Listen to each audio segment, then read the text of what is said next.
15ാം കേരള നിയമസഭ, അതായത് രണ്ടാം പിണറായി വിജയൻ സർക്കാരിന്റെ നിയമസഭയുടെ അവസാന സഭാ സമ്മേളനത്തിന് ഇന്ന് തുടക്കമാകുന്നു എന്നതാണ് ഏറ്റവും പ്രധാനപ്പെട്ട കാര്യം. ഈ സഭാ കാലയളവിലെ 16ാമത്തെ സമ്മേളനം എന്ന് വേണമെങ്കിൽ നമുക്ക് പറയാം. ഇന്ന് ഗവർണറുടെ നയപ്രഖ്യാപന പ്രസംഗത്തോടെയാണ് സഭാ സമ്മേളനത്തിന് തുടക്കമാകുക. ഈ സഭാ സമ്മേളനം ചേരുമ്പോൾ ഏറ്റവും പ്രധാനപ്പെട്ട കാര്യം എന്ന് പറയുന്നത് സമ്മേളനം കഴിഞ്ഞാൽ ഉടൻ പിന്നെ നിയമസഭാ തെരഞ്ഞെടുപ്പിന് ചൂടിലേക്ക് സംസ്ഥാനം കടക്കുന്നു എന്നതാണ്.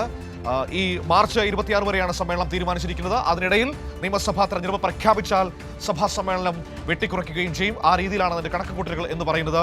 29 ബജറ്റ് നമുക്ക് നോക്കാം പ്രധാനപ്പെട്ട കാര്യങ്ങൾ എങ്ങനെയൊക്കെയാണ് എന്ന്. ഷീജ തിരുവനന്തപുരത്ത് നിന്ന് നമ്മളോടൊപ്പം ചേർന്നു സഭാ സമ്മേളനത്തിന്റെ സമഗ്ര വിവരങ്ങൾ പങ്കുവയ്ക്കാനായി. Sheeja, good morning. വീണ്ടും നിയമസഭാ സമ്മേളനത്തിന് ചൂടിലേക്കല്ലേ?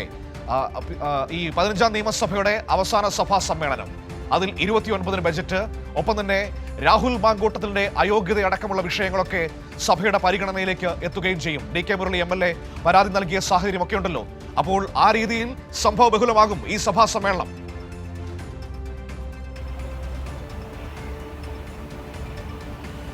Good morning Manu. തീർച്ചയായും ഏതായാലും 15ാം കേരള നിയമസഭയുടെ അവസാനത്തെ സമ്മേളനമാണ്, 16ാം സമ്മേളനമാണ്. അപ്പോൾ അവസാനത്തെ സമ്മേളനം ഏതായാലും സംഭവ ബഹുലമാകും എന്നുള്ളതിൽ ഒരു തരത്തിലുള്ള തർക്കവുമില്ല. ഏതായാലും ഇന്നിപ്പോൾ തുടങ്ങുന്നത് നയപ്രഖ്യാപന പ്രസംഗത്തോടെയാണ്. ഇന്ന് മറ്റ് സംഭവങ്ങൾ ഒന്നും തന്നെ ഉണ്ടാവുകയില്ല.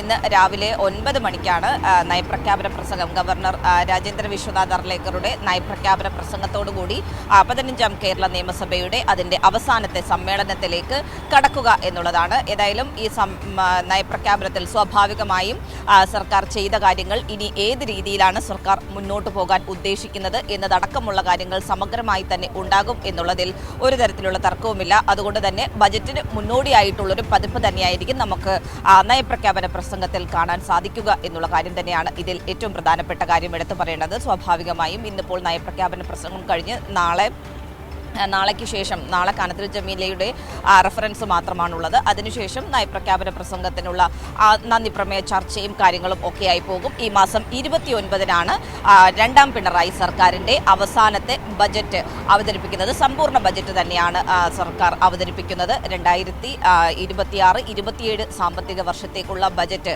അത് ഏത് രീതിയിലാണ് സർക്കാർ ഇനി ജനങ്ങൾക്ക് ഏതൊക്കെ രീതിയിലുള്ള പരിഗണനയാണ് നൽകാൻ പോകുന്നത് എന്നുള്ളത് അതിൽ വ്യക്തമാകുന്നതായിരിക്കും. ഇതുവരെ നൽകിയിട്ടുള്ള കാര്യങ്ങൾ, അതിന് അനുബന്ധമായി ഇനി എന്തൊക്കെ ചെയ്യാൻ പോകുന്നു എന്നതടക്കമുള്ള കാര്യങ്ങൾ അതിൽ ഉണ്ടാകും എന്നുള്ളതിൽ ഒരു തരത്തിലുള്ള തർക്കവുമില്ല. വികസന ക്ഷേമ പ്രവർത്തനങ്ങളിൽ ഊന്നിയുള്ള ബജറ്റ് അത് തന്നെയായിരിക്കും ഇത്തവണത്തേതും എന്നുള്ളതിൽ ഒരു തരത്തിലുള്ള തർക്കവുമില്ല. ഏതായാലും ആ രീതിയിൽ നിയമസഭയുടെ നടപടിക്രമങ്ങൾ അങ്ങനെ പോകുമ്പോൾ, പക്ഷേ മറുഭാഗത്ത് നമ്മൾ നോക്കേണ്ട ഏറ്റവും വലിയ വിഷയം എന്ന് പറയുന്നത് സഭ പ്രക്ഷുബ്ധമായി തന്നെ തുടരാനുള്ളൊരു സാധ്യത തന്നെയാണ് നിലവിൽ ഇപ്പോഴത്തെ ഒരു സാഹചര്യത്തിൽ നമുക്ക് മുന്നിൽ കാര്യങ്ങൾ ഉള്ളത് എന്നുള്ള കാര്യം തന്നെയാണ് ഏറ്റവും പ്രധാനപ്പെട്ട കാര്യം.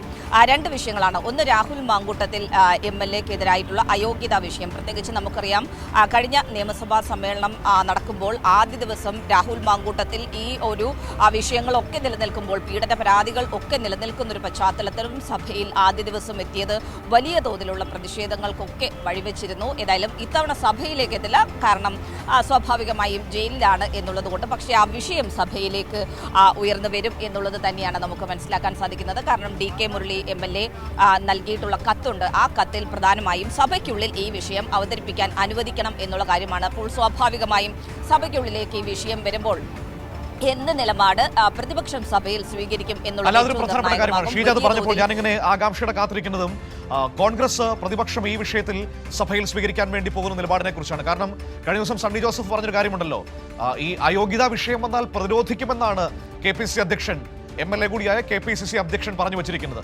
പാർട്ടിയിൽ നിന്ന് പുറത്താക്കിയെന്ന് അവർ പറയുമ്പോഴും എന്തുകൊണ്ട് പ്രതിരോധിക്കണം എന്ന വളരെ പ്രധാനപ്പെട്ട ചോദ്യം നിൽക്കുന്നുണ്ടല്ലോ. അപ്പോൾ കോൺഗ്രസിന്റെ നിലപാട് സഭയിൽ എന്താകും എന്നതറിയാൻ രാഷ്ട്രീയ കേരളം കാത്തിരിക്കുന്നുണ്ട്.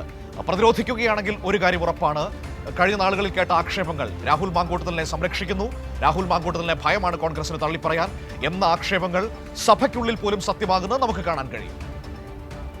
തീർച്ചയായും അതിൽ ഒരു തരത്തിലുള്ള സംശയമില്ല. കാരണം ഇതുമായി ബന്ധപ്പെട്ടുകൊണ്ട് മനു സ്വാഭാവികമായും പുറത്ത് പ്രതികരണങ്ങൾ നമ്മൾ കോൺഗ്രസ് നേതാക്കളുടെ ഇത് തേടുമ്പോൾ ഈ രീതിയിൽ രാഹുലിനെ പൂർണ്ണമായും തള്ളാത്ത തരത്തിലുള്ള നിലപാടാണ് അവർ സ്വീകരിച്ചു പോകുന്നത്. പ്രത്യേകിച്ച് സണ്ണി ജോസഫിന്റെ നിലപാട് പൂർണ്ണമായും സംരക്ഷിക്കുന്ന നിലപാടുമാണ്. അപ്പോൾ ഇനി സഭയ്ക്കുള്ളിൽ എത്തുമ്പോൾ ഇവർ ഈ പറയുന്നത് പോലെ അവർ ഒരു കാരണമായി പറയുന്നത് ഞങ്ങൾ പാർട്ടിയിൽ നിന്ന് പുറത്താക്കിയിട്ടുണ്ടല്ലോ എന്നുള്ള കാര്യമാണ്. പക്ഷേ പാർട്ടിയിൽ നിന്ന് പുറത്താക്കിയിട്ടുള്ള ഒരു വ്യക്തിയെ MLA സ്ഥാനത്ത് തുടരാൻ എന്തിനനുവദിക്കുന്നു എന്നുള്ളത് തന്നെയാണ് ഇവിടെ ഏറ്റവും പ്രസക്തമായ ചോദ്യം ഉയരുന്നത് എന്നുള്ള കാര്യമാണ്. ഏതായാലും സ്വാഭാവികമായും അവർക്ക് ഈ വിഷയം സഭയ്ക്കുള്ളിൽ വന്നാൽ നിലപാട് പറയാതെ മുന്നോട്ട് പോകാൻ സാധിക്കുകയില്ല. അതുകൊണ്ട് തന്നെ ഏത് തരത്തിലുള്ള നിലപാട് രാഹുലിനെ തള്ളുന്ന നിലപാട് സ്വീകരിക്കുമോ അതോ ഒപ്പം കൂട്ടുന്ന നിലപാട് സ്വീകരിക്കുമോ എന്നുള്ളത് തന്നെയാണ് ഇനി അറിയാനുള്ളത്. പ്രത്യേകിച്ചും തെരഞ്ഞെടുപ്പൊക്കെ വരുന്ന ഒരു പശ്ചാത്തലമാണ്. അപ്പോൾ ഏത് രീതിയിൽ കോൺഗ്രസ് സമീപനം സ്വീകരിക്കുന്നു എന്നുള്ളത് തന്നെയാണ് പൊതുജനവും നോക്കുന്നത് എന്നുള്ളതിൽ ഒരു തരത്തിലുള്ള തർക്കവുമില്ല. ഏതായാലും ഈ വിഷയം സ്വാഭാവികമായും സഭയിൽ ഈ ഇന്നത്തെ നയപ്രഖ്യാപനത്തിന് ശേഷമുള്ള ദിവസങ്ങളിൽ സഭയുടെ പരിഗണനയ്ക്ക് വരും എന്ന് തന്നെയാണ് നമുക്ക് മനസ്സിലാക്കാൻ സാധിക്കുന്നത്. ഏത് ദിവസമാണ് അത് ലിസ്റ്റ് ചെയ്തിട്ടുള്ളത് എന്നുള്ളതിൽ